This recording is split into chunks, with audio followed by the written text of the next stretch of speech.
ఎడాపెడా ఈ డెవలపర్స్ కూడా పెరిగిపోవటం వల్ల కాస్త మార్కెట్ మీద కాస్త ప్రభావం ఉందని చెప్పి గతంలో కొంతమంది ఉండేవాళ్ళు లిమిటెడ్గా. కానీ ఇప్పుడు కొన్ని వందల కంపెనీలు తీరా చూస్తే మనం ఇంకా లోతుకి వెళ్తే వేల కంపెనీలు కూడా బయటకు వస్తాయి ఒక హైదరాబాద్ సిటీలో. సో దీన్ని ఎలా చూడొచ్చు అంటారు? రియల్ ఎస్టేట్లో ఎక్స్పీరియన్స్ ఉన్న వాళ్ళే రియల్ ఎస్టేట్ చేయాలి. అలా లేకుండా వేరే ఫీల్డ్ నుంచి వచ్చిన వాళ్ళు చేతులు కాల్చుకొని వెంటనే వెళ్ళిపోయారు. ఇప్పుడు ఆ చేతులు కాల్చుకోతో పాటు కొన్నాళ్ళు కూడా చేతులు కాల్చుకుంటున్నారు. వాళ్ళ దగ్గర తెలిసి తెలియక కొంతమంది ఏంటి తొందరగా డబ్బులు సంపాదించేయాలి, తొందరగా ప్లాట్లు అమ్మేయాలి అని చెప్పి గబగబా చేసే పనులు ఆ కొన్నాళ్ళు కూడా ఇబ్బంది పడుతున్నారు. ఇవి చూసి చాలా మంది భయపడి కొనడానికి కూడా ముందుకు రావట్లేదు. అంటే నిజమా కాదా? అది వాస్తవం జరిగింది. యాక్చువల్లీ ఇప్పుడు మనీ కలెక్షన్ ఎక్స్పీరియన్స్ ఉన్న ఈ అగ్రిగోల్డ్ కానివ్వండి, అభయ గోల్డ్ అని అక్కడనే మనీ కలెక్షన్ చేసిన కంపెనీలు ఎక్స్పీరియన్స్ ఉన్నారు కదా. ఇలాంటి వాళ్ళు అందరూ ఏంటంటే రియల్ ఎస్టేట్లోకి 4 రోజులు వేయటం, ఇట్లా కదా ప్లాట్ అమ్మటం, ఇట్లా కదా ఫ్లాట్ అమ్మటం అని చెప్పి ఏదో దగ్గర ఒక 10 లక్షల అడ్వాన్స్, 20 లక్షల అడ్వాన్స్ ఇచ్చి అదే ఇప్పుడు ఏమైందంటే ల్యాండ్ అమ్మేవాళ్ళు అక్కడ కోటి ఉంటే 2 కోట్ల రూపాయలు ఎవరైనా ఇస్తానంటే అలా అడ్వాన్స్ ఇస్తున్నారు. వాళ్ళకి ఆశ. వీళ్ళేంటి ఒక 10 లక్షలు ఇస్తే ఒక 10 కోట్ల ల్యాండ్ చేతికి వస్తుంది, పొజిషన్ ఇస్తున్నారు. ఇక్కడ 10 కోట్ల ల్యాండ్ కాదు, ఇది 5 కోట్ల ల్యాండ్, 10 కోట్ల ల్యాండ్, 10 కోట్ల రూపాయలు వాళ్ళు కొంటున్నారు. ఎవరు? ఈ మనీ కలెక్షన్ ఎక్స్పీరియన్స్ ఉన్న వాళ్ళు. సో వాళ్ళకి 5 కోట్ల ల్యాండ్ 10 కోట్లకి అమ్మానని చెప్పేసి వీళ్ళు కొత్త పాత అని చూడకుండా వీళ్ళు ఇచ్చేస్తున్నారు. ల్యాండ్ లాట్స్ నాకు డబ్బులు వాళ్ళు 6 నెలలు పెట్టారు, సంవత్సరం అయినా ఇచ్చేస్తారు అని. వీళ్ళేంటి మనీ కలెక్షన్. ఆ ఎక్స్పీరియన్స్ ఉంది.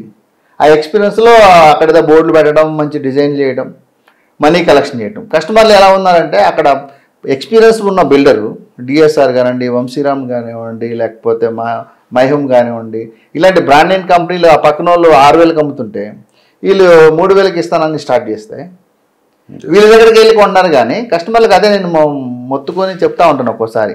ఇప్పుడు వాళ్ళ పక్కన 20-30 సంవత్సరాల నుంచి ఎక్స్పీరియన్స్ ఉన్న కంపెనీలు 15,000కి, 6,000కి, 5,000 రూపాయలకి ఎస్ఎఫ్టీ అమ్ముతుంటే వీళ్ళు 3,000కి అమ్ముతారంటే వీళ్ళు ఎలా అక్కడ వీళ్ళకి ఏమైనా ఎక్స్పీరియన్స్ ఉందా, అక్కడ కట్టారా లేదా ఏమి చూడకుండా పాపం 20 సంవత్సరాలు 30 సంవత్సరాలు ఉద్యోగాలు చేసి ఈ విషయం డబ్బులు కూడా తప్పెవరిదంటే 100% కస్టమర్లదే. ఎందుకంటే ఇప్పుడు రూపాయిది ₹10 ఇస్తున్నారంటే దాన్ని చూసుకోవాలి కదా. ఆ కంపెనీ ఏమన్నా నిజంగా ఆ పెద్ద కంపెనీలా ఏమన్నా అక్కడ నాకు ప్రాజెక్టులు ఏమన్నా వాళ్ళు పూర్తి చేస్తారా లేదా, ఎన్ని లేఅవుట్లు వేశారు, ఎన్ని బిల్డింగ్లు కట్టారని చూసుకోకుండా పెన్షన్ల డబ్బులన్నీ కూడా తీసుకెళ్ళి మినిమం పెన్షన్లు అంటే వాళ్ళ జీవితం మొత్తం వాళ్ళ లాస్ట్కి వాళ్ళ జీవితంలో ఇక 60 సంవత్సరాలు వచ్చిన తర్వాత అదే డబ్బులతో వాళ్ళు బ్రతకాలి. ఆ వైఫ్ అండ్ హస్బెండ్ పిల్లలు ఇంకా వాళ్ళు రెక్కలు వచ్చి ఎదిగిపోయిన తర్వాత ఆ డబ్బుల్ని కూడా తక్కువ రేటుకి ఇస్తున్నారు, దాంట్లో పెడితే వాడు ఎలా కట్టగలరు? 6,000 దాన్ని 3,000కి ఇస్తే వాళ్ళు ఎలా కట్టగలరు? సో అది కూడా కంపల్సరీగా కస్టమర్లు చూసుకోవాలి. ఫ్రీలాన్స్ వెళ్ళటం అంటే ఫ్రీలాన్స్ ఇట్సుకోవాలి. ఫ్రీలాన్స్కి అర్థం కరెక్ట్గా చెప్తాను, ఎవరైనా కస్టమర్లు దయచేసి వినండి.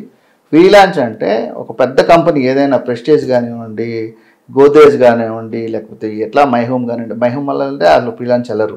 ఏదైనా ఒక 20-30 ప్రాజెక్టులు కట్టి ఒక 10-15 సంవత్సరాలు వాళ్ళ ఎక్స్పీరియన్స్ ఉండి వాళ్ళు కూడా అప్రూవల్ వచ్చి రేరా నెంబర్లు వచ్చి ఆ ల్యాండ్కి బోర్డు పెడితే అప్పుడు వాళ్ళు కొన్ని ప్లాట్లు 10%, 15% ఫ్లాట్లు అమ్ముతారనమాట.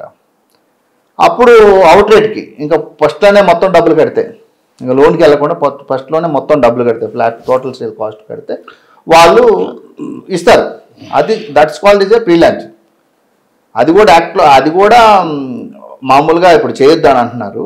సో వాళ్ళు ఇప్పుడు రేరా వచ్చిన తర్వాత రేరా చట్టానికి అందరూ కూడా దాంట్లో ఉంటారు కాబట్టి స్టాయింగ్కి అప్పచెప్పకపోతే రేరా వాళ్ళని శిక్షిస్తుంది కాబట్టి కంపల్సరీగా వాళ్ళు కూడా చాలా దగ్గరగా చూసుకుని 5%, 10% అమ్ముతారు.